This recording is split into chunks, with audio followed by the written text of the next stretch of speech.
मैं ये बात आज पहली बार बता रहा हूं, क्योंकि जो उस रात हुआ उसे बोलते हुए भी गला सूख जाता है। मैं काम के सिलसिले में एक छोटे से पहाड़ी शहर में रुका था। नाम नहीं लूंगा, बस इतना समझ लो, टूरिस्ट सीजन खत्म हो चुका था और होटल लगभग खाली था। रिसेप्शन पर एक ही आदमी बैठा था। उसने चाबी देते हुए बस इतना कहा, सर, रात को अगर कोई आवाज आए तो दरवाजा मत खोलिएगा। मैंने हंसकर पूछा, भूत वूत? वो नहीं हंसा, सीधा बोला, नींद पूरी कर लीजिए बस। रात के करीब 12 बजे मेरी नींद अचानक खुल गई। किसी के चलने की आवाज आ रही थी, जैसे कोई कमरे के अंदर ही घूम रहा हो।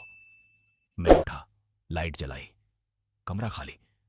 मैंने खुद को समझाया कि थकान होगी, लाइट बंद की और लेट गया। 2 मिनट भी नहीं बीते थे कि मेरे कान के पास किसी ने बहुत धीरे से कहा, सुमत। मेरे पूरे शरीर में झटका लगा। मैं सीधा बैठ गया, पसीना बह रहा था।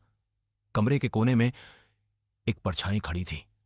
चेहरा साफ नहीं दिख रहा था, बस इतना पता था कि वो मुझे घूर रही थी। मैं चिल्लाना चाहता था पर आवाज ही नहीं निकल रही थी। फिर उसने एक बात कही जो आज तक दिमाग से नहीं गई, ये कमरा मेरा है।